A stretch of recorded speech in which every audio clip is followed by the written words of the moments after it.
Perfect. Take it away, man. All right, you want to let me be able to share my screen? That'll help. Go ahead. Okay, cool.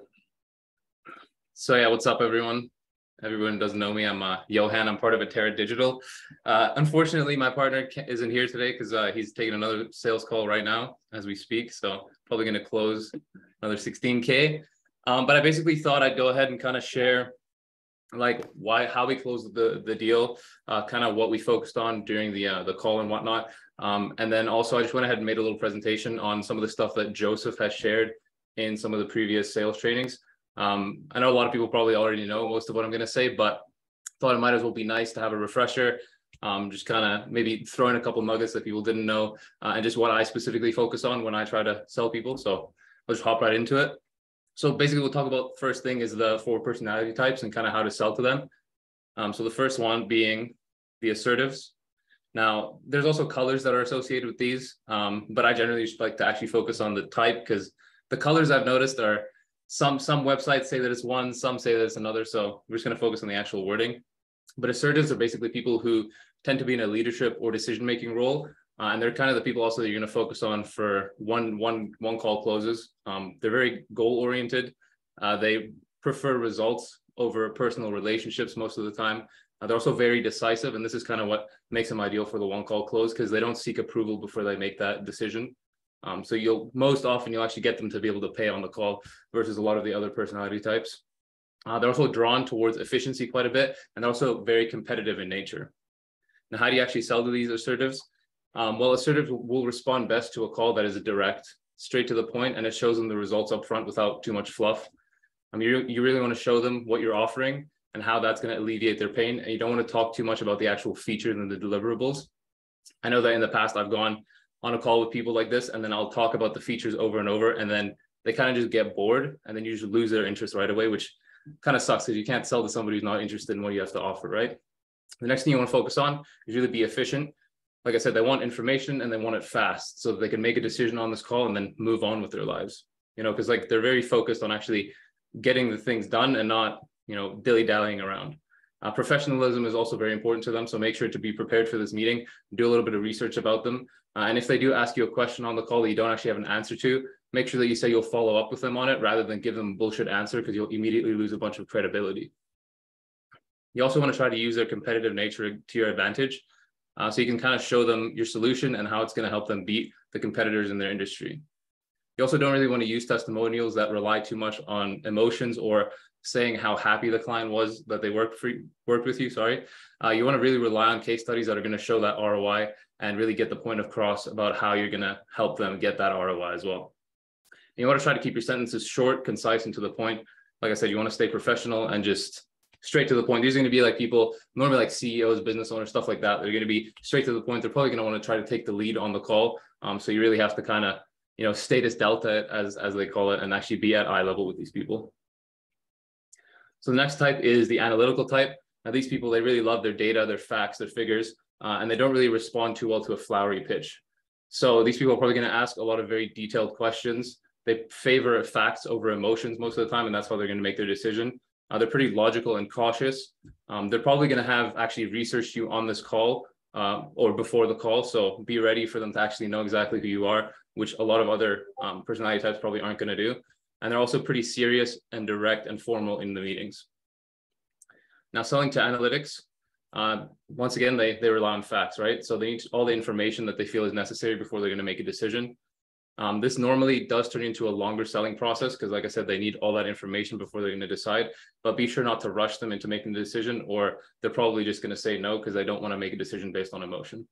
You can also expect to have this prospect be a little bit more prepared than the other personality types, like I mentioned. You also don't want to make high-level claims with these people without the actual math and numbers to back it up. If you overhype your offer without sufficient data, then you're very quickly going to lose credibility with these types of personalities.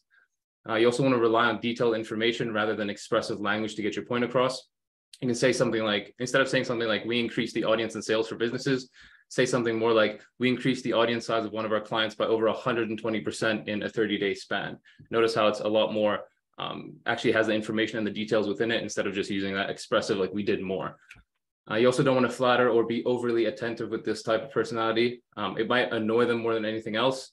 And you once again want to make sure that you keep it at eye level with these people and be professional. Now, the third type is the friendly or amiable type. These people value building relationships and trust with their business partners. So these people are going to try to bond with you on a personal level. So watch out. They generally favor personal relationships over results because they really want to see how a business decision is actually going to affect the people around them. They actually generally have a pretty unstructured workflow, which is quite an interesting kind of client to deal with in the future.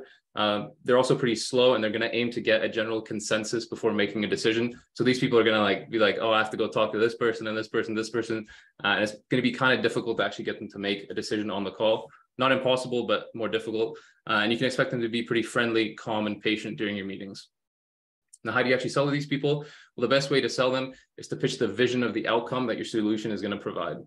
You want to build that necessary relationship and rapport with them, and you want to make them feel safe with your company before they're actually going to make a decision.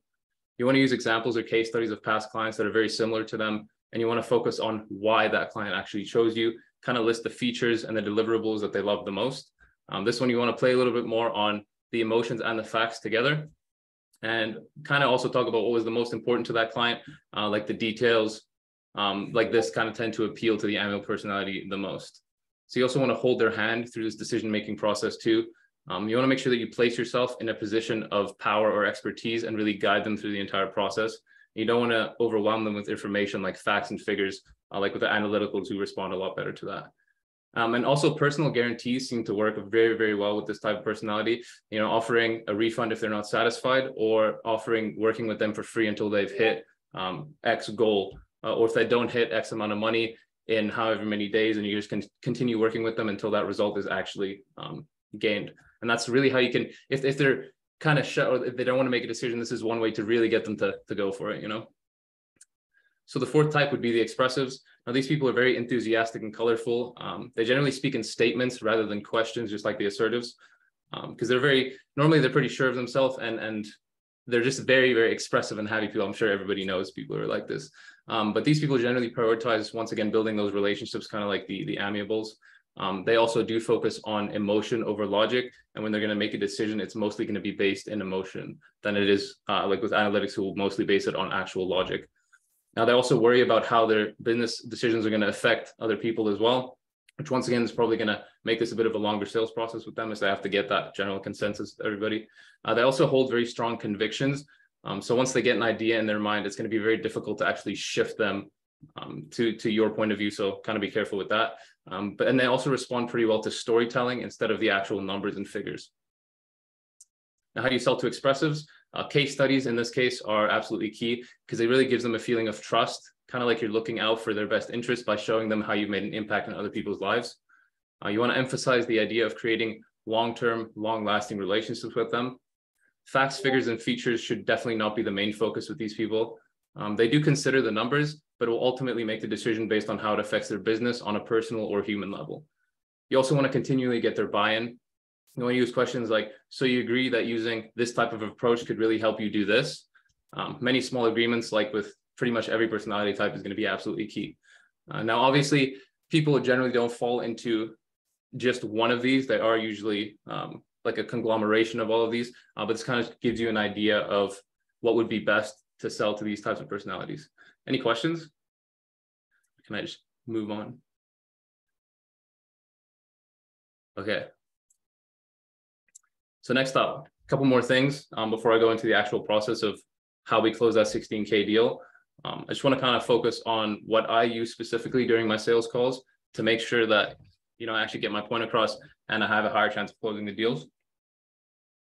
So we generally use the actual framework, the SFC script that Hassan did make. We added a few personal touches to it, which kind of just works better with my specific sales style and some of the main things that I focus on during the call. The first one is don't be overly expressive. And Joseph actually brought this up in one of the recordings I sent him. He tells me that I'm basically too happy all the time. So I got to bring it down a notch. You want to remain a little bit more neutral, and obviously you want to be friendly and engaging, but you don't want to be obsequious. So you want to really have that status delta, and meet them at eye level. So by doing this, you can really give yourself more authority because nobody's really going to consider a bubbly Betty to be the leader. So you also want to meet the prospects on eye level. And this especially applies when their business is quite successful. You want to make sure you don't flatter them with like wows and oohs when they start talking about large amounts of revenue that they've made. You want to keep yourself neutral and act like it's really not a big deal. Now, obviously, don't be a dick about this, but if they're saying that they're making, 100K in a month, they'll be like, oh, wow, that's so amazing. You want to just kind of keep it neutral. So now during the first 15 minutes of the sales call, you want to make sure that there's a well thought out discovery phase with questions. The questions in the current script are pretty good, but I needed to adjust a few of them to fit our specific prospects a little bit better. Some of the aspects that I try to focus on during this stage is figure out the goals and then find the real reason behind they actually want to achieve these goals.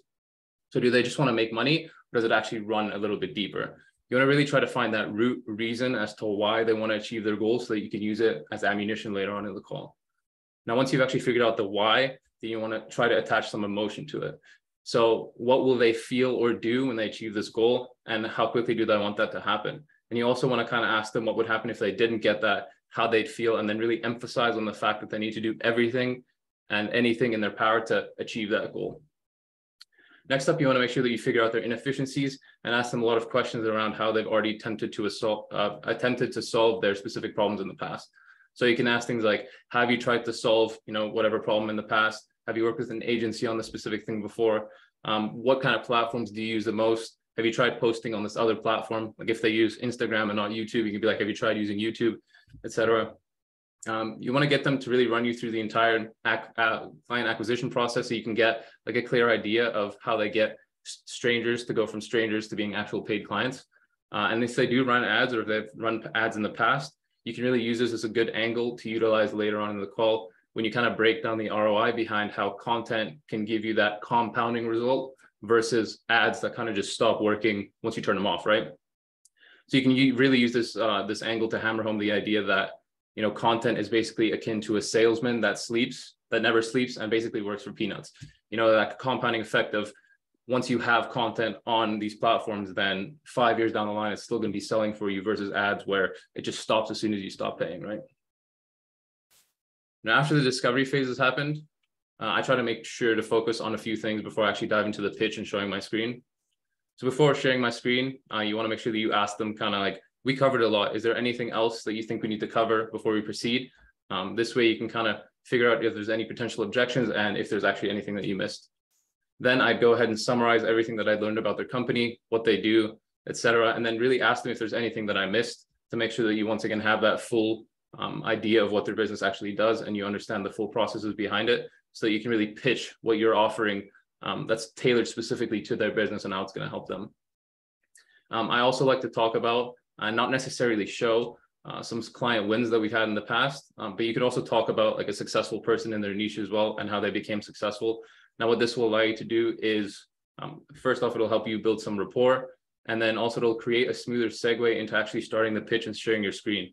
You want to kind of say something like, one of our clients just closed X amount of deals from the community systems we built and we implemented for her. Let me share my screen and I'll show you how I can make the similar thing happen for your business. Instead of just having it feeling so abrupt when you're talking to them and then you hop right into sharing your screen, you want to try to actually create a segue so that everything's pretty smooth.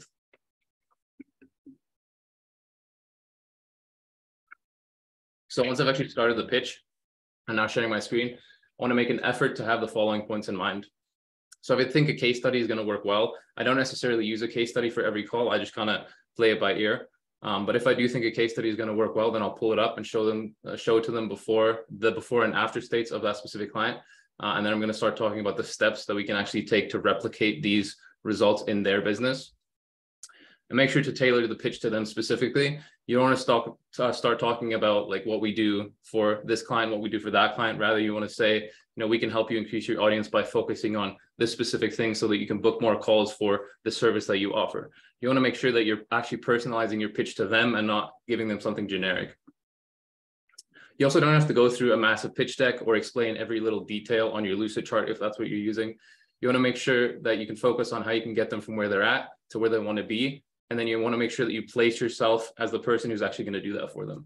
So for an example here, we can get you to go from X amount per month to your goal of $10,000 a month. And you can add a time frame in there if you want. But by focusing on this, and this, which will help you get these kind of results. And you want to make sure that it's specific to their current situation. So actually use examples that they've given you, and then examples from kind of the stuff that you've done in the past or that will actually work. You also want to focus on showing them why you and your company are worth going with and why other agencies are lacking. So if you're using the angle of short form content, for example, being better than paid ads while building a brand, then you can use examples and math to really show them why building a personal brand and increasing your audience is more valuable than running ads. So I would actually focus on hammering home the fact that ads would perform 10 times better if you had a solid, congruent brand image across all of your social platforms, and then couple that with a watertight audience monetization system to ensure that you can actually take full advantage of the volume of ads that people are going to be bringing in. Because ads are really good, but you really want to frame it like you have to have the solid foundation so that you can actually make use of all this money you're going to be spending on getting all these people, right? So I am also working on actually creating 2 separate charts or pitches for higher ticket and lower ticket clients. This is something that Joseph actually brought up in one of his sales calls, and actually having a lucid chart or pitch specifically for prospects making like 10 to 15K a month, and then some prospects that are actually a little bit more sophisticated where they're probably going to respond to actually having a pitch that's a lot shorter, a lot more to the point, because they probably already understand a lot of these systems, and then really just get the information across that they want and what they actually need.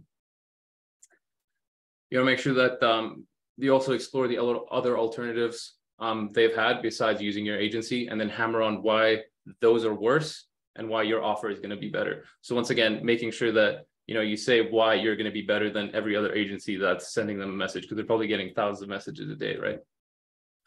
So once a number of sales calls have been done, you can really start getting an idea of the main pain points that your prospects are dealing with. So once you figure this out, then you can use it on all of your calls and really start hammering down on this genuine problem that everybody's facing and the solution that they need. So for an example, if a lot of them are trying to get famous or get their name out there, they need more virality to get their name out there, and having an audience is kind of key to that, but they don't know how to get that or monetize it. So specifically for virality, I kind of talk about how we're going to make you viral, how we've done it before, and then I'm going to touch on the deliverables of actually getting them to that point. I want to make sure that I focus on making a statement, and then I'm going to tell them why it works, and then I'm going to list an example, and then I'm going to frame it as a solution that we actually provide. The example that you provide doesn't necessarily have to be a client of yours. It can be a well-known person in their niche or in general. So as an example, you could be like, whatever famous person was able to get this many views on their video because they did this specific thing. And this specific thing is kind of the key metrics that we focus on when editing our videos, which is why we can confidently say that we can garner you the same results by editing your videos in an identical manner. Now, for sophisticated buyers, I try to put a lot of emphasis on keeping it simple with clear processes and ROI.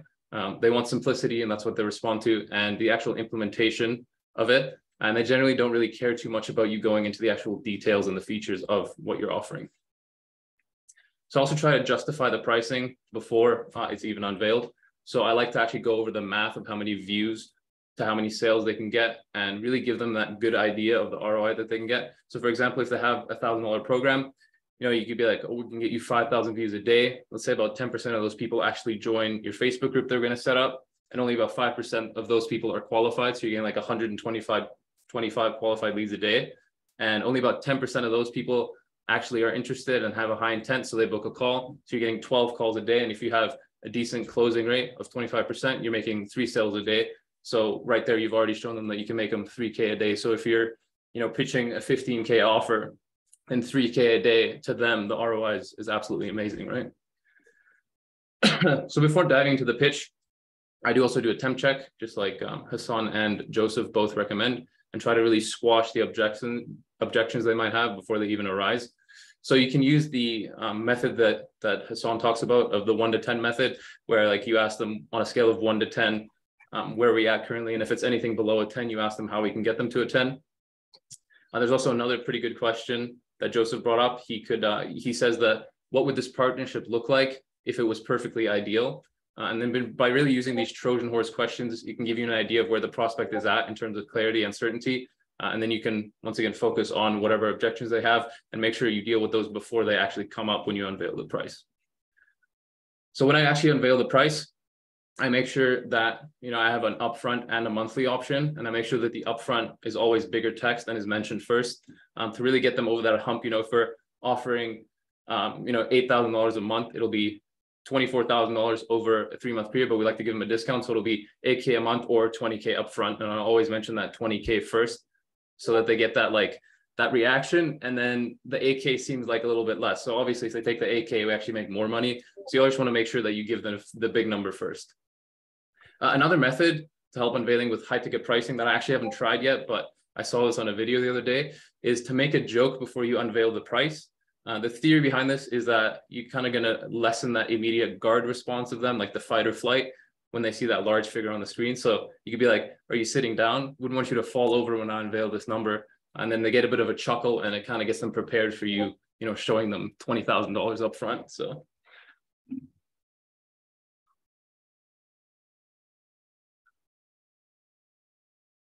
If there's any questions, let me know.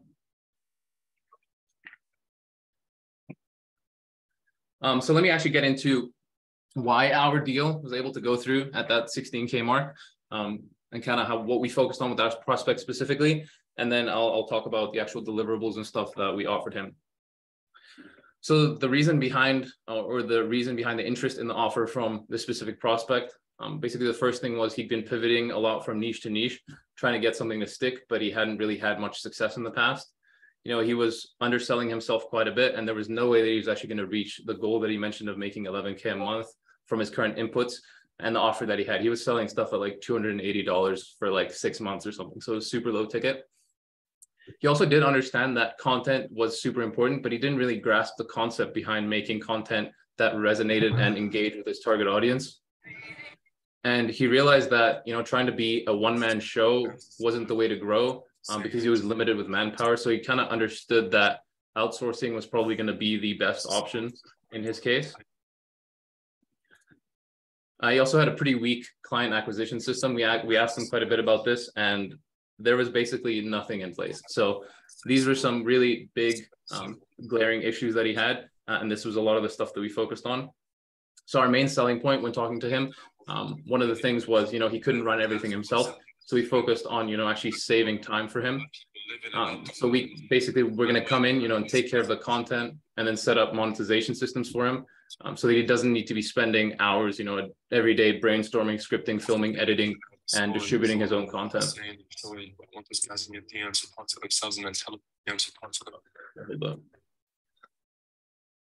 Somebody's loud.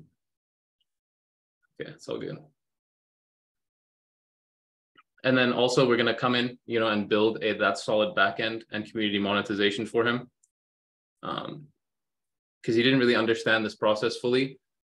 So he didn't really know how he's going to go from uploading content to actually getting people on the sales call with him. So this was another aspect that we really sold him on, like actually creating those systems for him. And we explained it to him during the call, and he really understood that him trying to do this himself was not going to be a viable way to grow his business. And then also focusing on helping him understand his target audience and really refine that offer. Like I mentioned, he was selling pretty low ticket. So one of the things that we were offering him was, we're going to come in and help you kind of refine your offer, get that higher ticket item so that you can actually have to sell less to get to your goal. Instead of trying to sell, 500 clients, you're only going to have to sell a few to get to your goal. And then also really making it clear to him how the numbers of views versus the leads versus the meetings all work with one another. And then we kind of gave him that clear picture and tangible ROI behind what we're going to do and how we're going to get him to his goal. Now, what actually allowed us to close such a high ticket deal with this specific prospect? Well, first off, we figured out the real reasons behind his goals. So he wanted to achieve 11K a month so that he can spend more time with his newborn son, which was a big one for him. He was also in the process of actually moving to a new state, and he'd actually be moving in with his wife's parents, which is obviously not something that a grown man wants to do. So getting to that goal was very important to him. And then I wanted to make sure that I attached emotions to his goals. So I kind of asked him what would happen if he did achieve the goal. He's talking about how he'd be independent, he'd be financially and time free, he'd have a good life for his wife and kids, he can spend lots of time with his newborn son. And then we kind of talked about what would happen if he didn't achieve this. And obviously he'd be unhappy, there'd be no time to spend with his son, he'd have to live with his wife's parents indefinitely, kind of just make him less of a man, right? So Then I also focused on asking him if he thinks that his current inputs are going to be able to allow him to achieve the level of success that he wants. And obviously he agreed that it would not. And then I asked him what he thought the solution would be to achieving his dreams. And then obviously he started talking about outsourcing some of the work and bringing on somebody who really understands how to get the results.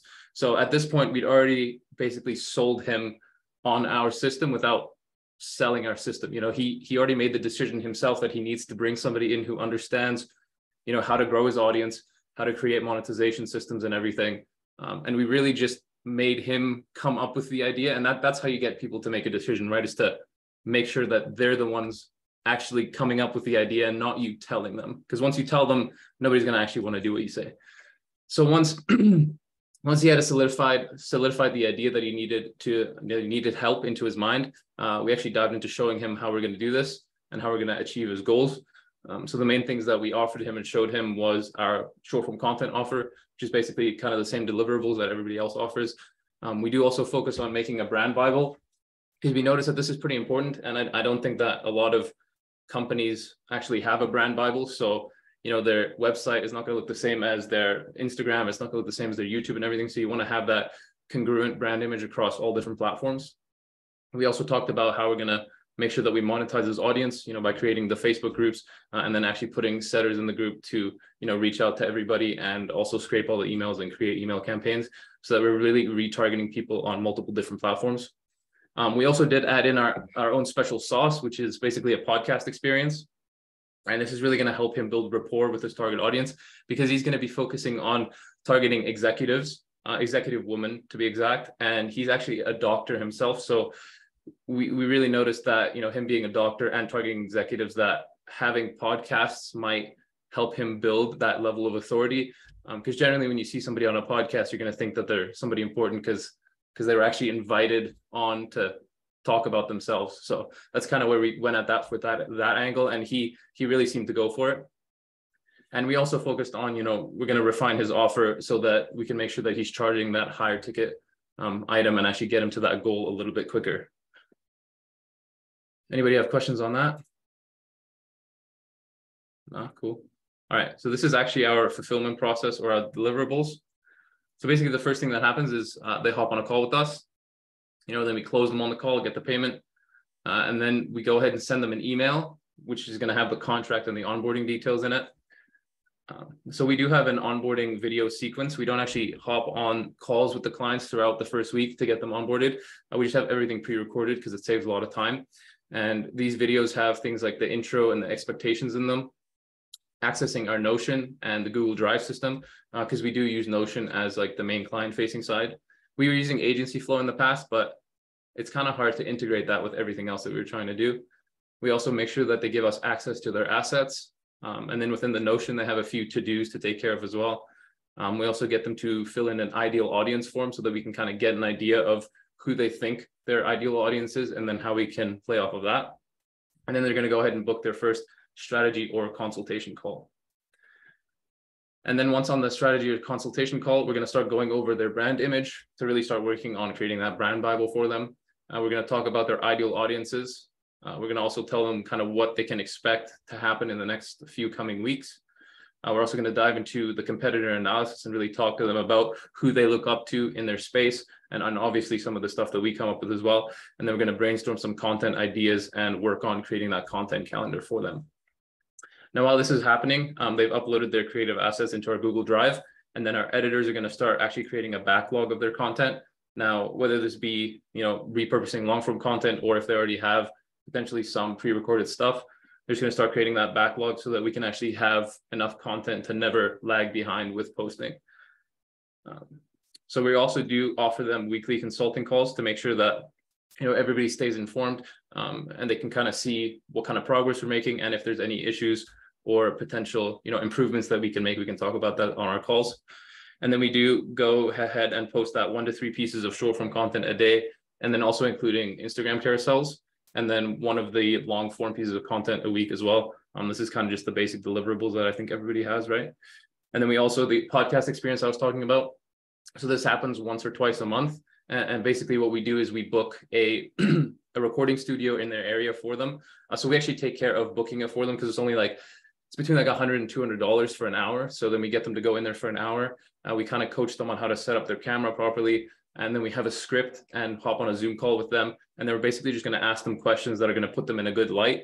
And then we're going to record all of that, send it over to our editors, and they're going to cut it up and repurpose it for later distribution. Then we also do make sure to go ahead and analyze all of the trends and results constantly so that we can optimize and adjust anything as needed. And then after about 3 months, we go ahead and reanalyze kind of where their business is at, see how we can improve moving forward. And then if they want to stick with us as an agency moving forward, we also start talking about actually running ads for them, because now once you've built that solid foundation, you can actually start integrating ads into it and really start exponentially increasing the amount of business that they're doing, right? And generally how we focus on doing payment for that is we'll keep the short form content retainer. So for this, it'll actually be $7K a month.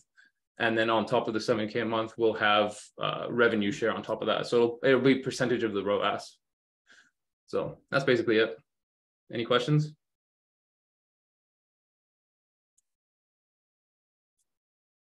Yeah, what's up, CL?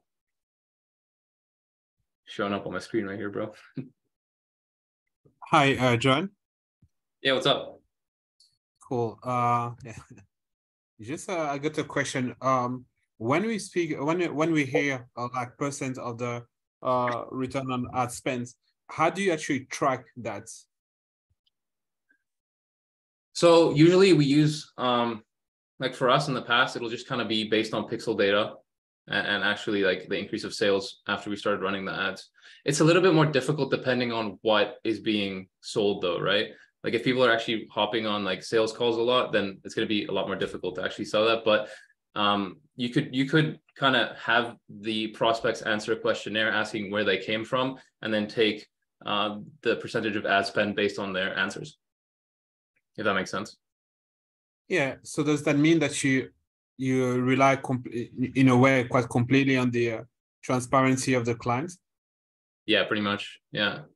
If we figure out an easier way to track it, we'll do that. It's obviously easier if you sell things through a website, because then you can just literally track it. But yeah, basically like trust and respect is kind of one of the main things, right? So we also try to hammer on that with our clients, especially in the beginning when we set the expectations. We make it clear that having that trust and that respect and the honesty is going to be the thing that keeps our relationship moving forward. But obviously, if we notice that they're making a shit ton of money and we're not getting anything, we'll bring it up and then kind of deal with it as it comes. We haven't had an issue with that yet, so. Thanks, man. Yeah, no worries, man.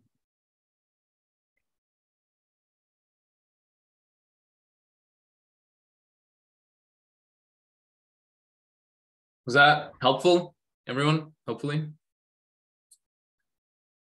I know there's some pretty big players in here, but hey, go ahead, bro. Definitely. Anything that specifically stood out that you might try to implement moving forward? Yeah, hey Joanne, hey Joanne, great presentation there. What I was gonna say is that the thing you added in with the podcasting. How responsive are they to that? Do you think are you getting that with a lot of clients, or is this just the one that you've tried that with? Yeah, we've actually only pitched it to like 2 people, and they both seemed. This was actually from Chaba. I don't know if you know who Chaba is, but he's one of the TikTok white label partners. And he mentioned this in one of his calls that a friend of his, or something, I'm a little bit fuzzy on the details, but he mentioned that a friend of his was doing this in the past and it was absolutely killing it and people were jumping on it. And it's kind of something that we'll offer to potential prospects, depending on if it's going to actually benefit them, right? Because there's a lot of times that it won't actually do anything for them. But once again, this guy that we hopped on a call with, he was already a doctor and he was going to be targeting executives. So from that kind of perspective, having that extra bit of rapport and, assumed authority by having a podcast seemed to be a smart idea to do it. Plus it makes a lot of content too. So. Yeah, of course, because obviously that would help with the long form and then chopping it down and distributing it over platforms. So yeah, I was just wondering how to see how responsive people are to that, because I think that could work in a lot of areas for a lot of different industries. And what industries have you seen it with? What sort of niches? He's just in like the doctor. Yeah, he's the doctor niche. And yeah, he's in the health industry. Yeah. Okay, cool, man. Yeah, that was just something interesting. Yeah, I wanted to pick your brain about that. Nice one, man. No, great stuff. Yeah, appreciate it, man. Appreciate it. Yo, thanks, Jerove. Peace, bro.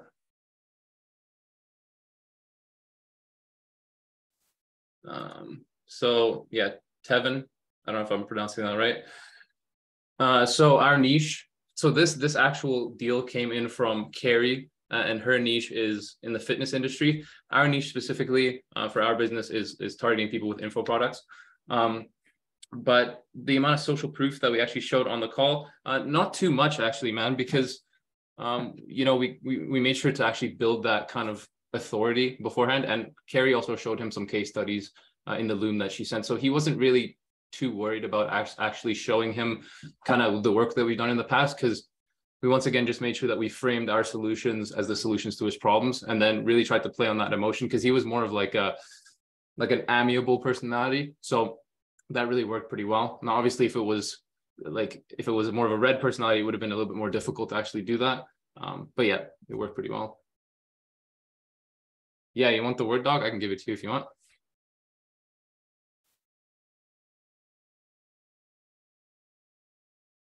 Let me grab the link right now.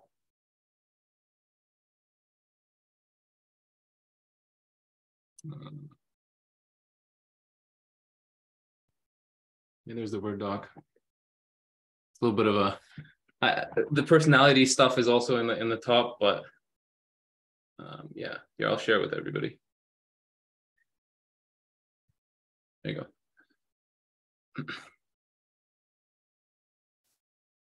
Yeah. All right. Anybody else have any questions or whatever? Or any questions about, you know, their SFC agency? I know that in the beginning it's a little bit overwhelming to, you know, have all this stuff that you have to deal with and focusing on like how you're going to fulfill for all these people and whatnot. But obviously, if you're starting out, you know, just sell and then worry about fulfilling later. Because that's definitely where it's at. You don't want to focus on, you know, the stuff that a blacksmith is going to do. A blacksmith is going to make the sword for the hero, right? You don't want to be the blacksmith making the sword, hero actually taking action. So yeah. Yeah, what's up, Mush? Hi, actually, my name is Carlo. Marsh is just my surname, a part of my surname, but everybody in the community get confused with it. I don't know why Zoom shows actually my surname, but anyways. So I had a quick question. So I want to jump in this industry, so working with info businesses, but not with a short form content offer, a bit chatbots. And I wanted to ask, do you think that it's better to reach out via the DMs or directly via email and send over the loop? So in the info product space, man, I don't know. We've actually been really struggling with this, not going to lie. Like our emails don't work too well. We kind of do want to go and kind of readjust the script for that. And then on Instagram, we've been reaching out on Instagram. I do want to move to Twitter because I think, you know, Los, for example, is absolutely killing it in SaaS. So I don't see why info product businesses wouldn't be on there with like the more sophisticated audience. But Instagram for us has been kind of shit as well. Like we've been getting an all right amount of like warm leads and stuff, but the people just really aren't converting. And we did even try to change it up and have more of like a conversational like workflow, which seems to work really well. But then as soon as you kind of come in with, oh, we did this for this person, do you want to see a video? They kind of all just don't respond. So I don't know, we're really trying to figure out the right channels. Yeah, this is the same issue that I am facing. So what I normally do is I just send them a DMA. I have a quick question. Do you mind if I ask it? Yeah, of course.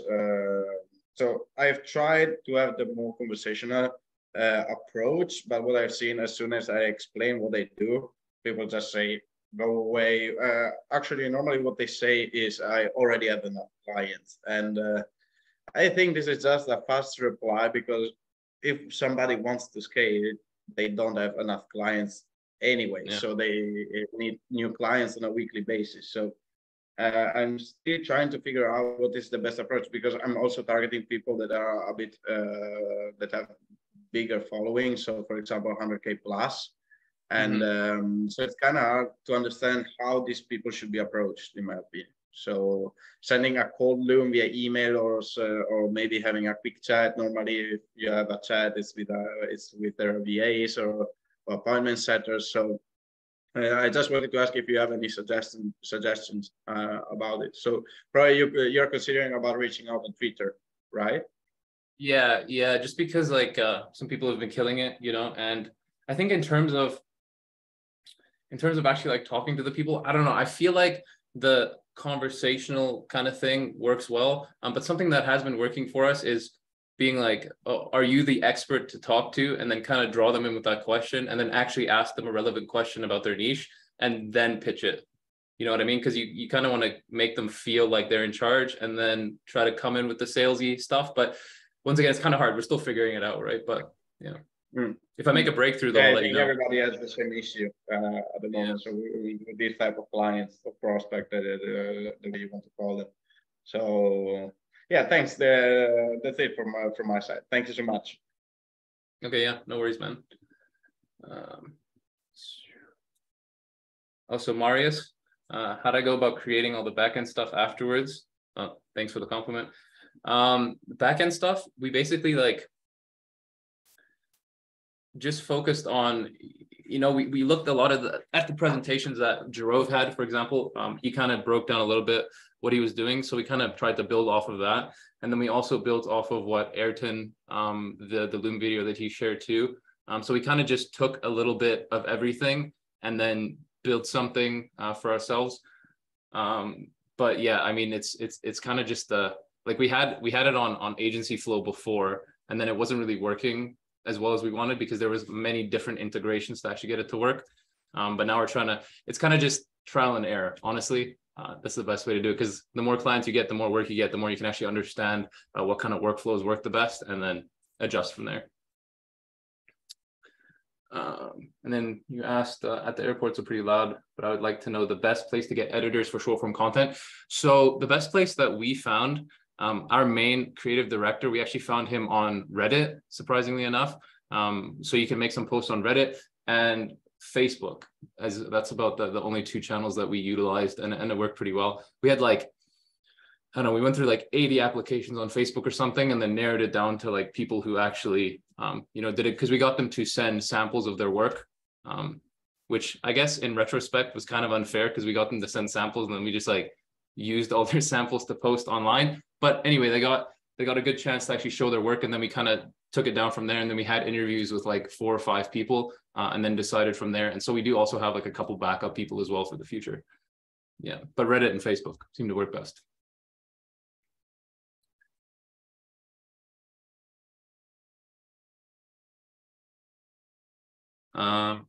Sure, I'll show you a sample.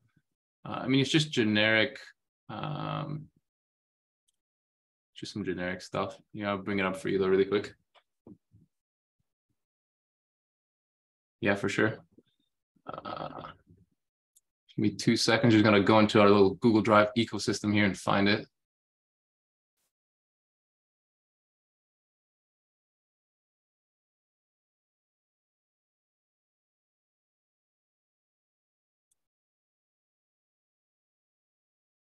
Here, so these are some of the videos that I think it was this.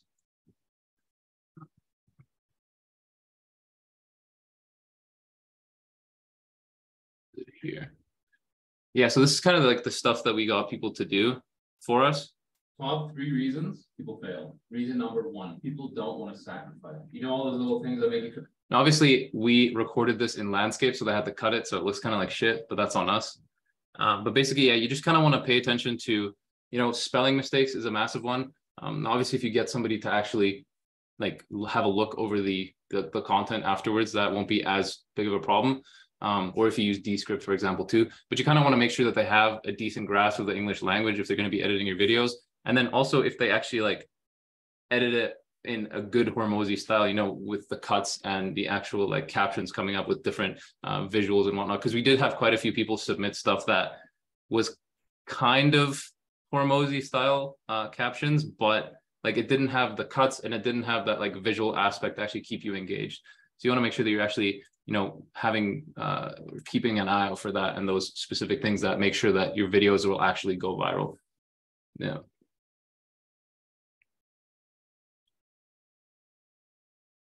Thank you, man. Yeah, no worries, bro. Here to help. Okay. It's Anybody not, else? so yeah, last question. Do you so for the outreach, how do you organize yourself, the company? Do you have like a VA for the outreach? Like, how does that work for you? Yeah, so we do have a couple of VAs doing Instagram outreach right now. And then we also have a team of growth specialists that are starting to reach out on Facebook and potentially Twitter too. We're going to kind of see if the VAs are going to be better on Twitter or if the growth specialists are going to be better on Twitter. But we'll kind of see what happens. Peace. How many of it do you have? Growth specialists? And VAs? We have 2 VAs. And right now I'm training like 4 growth specialists. Okay. Yeah, so we'll see how that works out. Hopefully, I actually like went ahead and made like a training for the actual growth specialist. I know Serge has that in his program too. So I kind of use that as a framework and then built off of that. Cool. Thank you. Yeah, no worries. And you want to also make sure that you're, having calls with your outreach team and your team in general, like at least a few times a week. We do it every single day, but because we didn't do it in the past, and then the communication just wasn't there, and we weren't actually able to like actually optimize what they were doing. So now we have it daily in the morning. So yeah.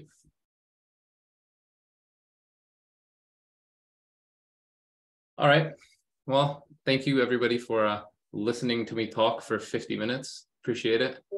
I really hope you all found it helpful. But I think that's it. If nobody has any more questions, I think we can go ahead and move on. No questions from me, Johan. Thank you. Is it Johan or is it Johan? Sorry. Yeah, either one, man. It's actually pronounced Johan, but like nobody can really pronounce it, so I just go with Johan.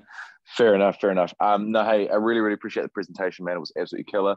Thank you for access to that Word document. I'm going to have another read over it tonight because I've got a sales call with a lady who's got 104,000 followers, no monetization framework, no YouTube and no TikTok, but she's got 104K on Instagram. So definitely want to try and close her and show her pretty much what we can do. So no, great timing for that. And yeah, really appreciate it. Hell yeah, man. Thank you for the appreciation there. Yeah, good luck with that. That sounds like a pretty good deal. What are you gonna be offering? Short form content, audience monetization, and with an appointment setter in the like groups and things like that. Pretty standard. I haven't really figured out any extra added value. You've got your podcast thing. I haven't really figured out any extra stuff I can add yet that kind of will differentiate me. But I think that based on how keen she is and kind of the state of her outreach, or no, not her outreach, her like socials, I think that I can actually close her. I've had about 8 sales calls so far, and like I'm pretty new to selling, so I think I closed my first one with pure luck, and then I have had no luck since. So I think this time I'm actually feeling good about tonight. So yeah, I'm real confident going into this one. I think we'll be able to close it. Yeah, man. I wish you luck. I think you're going to do great. I have man. full faith. What do you? What price are you going to be offering her? That's the thing. So it really depends because I have set it up as in multiple packages. So it depends on how many videos she wants to produce. But what I do is I'll just recommend her a package that I think would fit her at the end. Like I kind of work out her budget and where she wants to get to, and then I'm like, okay, I think this package would be the best for you. I don't show them all of the packages and like ask them to choose. Okay. Yeah, so it's anywhere between $1,500 for just editing only, and then we've got all the way up to 5,000 for like 4 videos a day, and the appointment setter, and monetization and everything. So yeah, there's 5 days per month, so it would be 15K for the first 90 days, which they have to sign up for the first 3 months. Yeah, it's not like month by month to begin with, as per most other people's offers. So do you offer them an upfront payment that's a little bit lower or no? Yeah. So yeah, it's 10% off if you want to do all 3 months at the start. Yeah. Okay. Cool. Yeah, but awesome. I think after you're like, you kind of said you like pricing with the upfront at first. I think I should definitely start doing that as well. Because what I do is I just say hey, here's the monthly price, and also you can pay upfront with a 10% discount as well. But I think if I actually put the upfront first and bold and big, and then just go like, also you can pay monthly as well. I think that would be way better. Yeah, that definitely seems to work. Kind of scare them a little bit in the beginning, and then if they can't afford it, then you obviously get a higher monthly retainer as well, which is kind of nice, right? Yeah, exactly. Yeah, so yeah, even like just little points, because again, I'm new to selling, so even just like little points like cracking a bit of a joke before you reveal the price, just like stuff like that is stuff that I wouldn't even think of to do. But once someone tells me, it's like, oh, of course, like, oh, how did I not think of that? You know, so yeah, no, huge help. Yeah, absolutely huge help. I really appreciate it. Hey, you're welcome, man. Yeah, hopefully my script helps you close a nice 15K deal this evening. Man, that'd be nice. But yeah, it'll either be a fat W or a bit of an L in the channel. So yeah, just keep an eye out for it. All right, we'll keep on the lookout, bro. Yeah, cool. All right, well, I gotta go now. I gotta go to my day job. So I'll get you guys later. All right, have fun with that. Peace. All right, see ya. Okay, cool. Nobody else has any questions? I guess we can hop off and do some selling. Freaking kill it. What is it? What day is it today? I think it's Tuesday. I don't really know. I live in a basement, so I don't ever see sunlight. So yeah, what do you think of that, Brandon? Yeah, it was good, man. It was good. I think it's good understanding, like, obviously the different like personality types, because obviously, you know, people respond differently to different things, and if you can really hone in that, obviously it's a bit difficult to kind of not understand, but if you don't have a lot of sales experience, it's be hard to like not necessarily differentiate, but like kind of switch up your selling style towards those personality types. But obviously it just comes with time and putting in the reps and all that sort of stuff. So yeah, no, it's definitely good to obviously understand, and then from there just, you know, build on. And even if you add like a like a few things in, like for like a sophisticated buyer, you push more towards that style, even if, you know, you may make a few hiccups and that sort of stuff. But yeah, no, it's good to definitely understand that. And then for sure, yeah, like, you know, like Nick mentioned, like it's just a kind of like, if you don't know, you don't know kind of thing. And it's just, you know, once you're told, like, oh shit, yeah, that makes sense. But no, it's good, man. Thanks for that. Yeah, thanks for letting me host it, bro. I really enjoyed it. I like being able to share some knowledge, you know, make everybody richer. So of course, we're going to get to the retreat this year, so that's the plan. Yeah, dude, we all got to go freaking party next year in Cape Town or Marbella or some shit, right? So I think the plan is Cyprus, but we'll see how we go. Where's that? It's near the Middle East. Oh, okay, because there's a place here. It's called Cyprus, but it's just a mountain. So like, yeah, no, Cyprus is like it's like right next to Lebanon, if you know where that is. Kind of like in. Oh, okay. Yeah, it's right there. It's like a little island, probably like, yeah, like you could almost like swim. You can't really swim there from Lebanon, but I like making that joke that you can swim there. But yeah, that sounds pretty dope. Yeah, let's do it up. Yeah, it's nice. I'm not too sure if you saw in the welcome channel, but Serge put like a place there. I'll tag you. Oh yeah, for sure. I'll find it. Isn't Serge going to like Cape Town pretty soon or some shit next month? Here's what I found. Jesus. Yeah, mountain meetup. I'll just put it in. I'll put it in the chat. I don't know if it's not really confirmed yet, but that's what they're looking at. So we'll see how we go. Oh shit. That's pretty sick, dude. That looks like a friggin' mansion. Yeah. Hang out at the crib, you know. It's 5K a night. Damn, dude, my 15K deal will be gone so quickly. Yeah. Damn. That's pretty sick. So how does this work? Everybody just kind of pitches and then we all meet up there kind of thing, or what? Yeah, so the way it would work is obviously not everyone's going to be able to fit in that villa specifically. So, you know, we'll have like, you can kind of like bunk up with, you know, other people in the program and that sort of stuff. And then from there, we'd hang out at that villa for the majority of the time, but obviously not everyone would be able to stay there. But yeah, that's essentially how it would work. Shit. Yeah, this looks freaking mint, dude. This looks like a freaking Greek palace inside. Yeah. Reminds me of like royalty with all the red and the gold. Yeah, man. Yo, that tub looks sick too. Get a nice little Okay. Anyway, I probably can't say bad shit on the freaking. Never mind. Yeah. Gotta keep PG in it. I'll stop this anyways.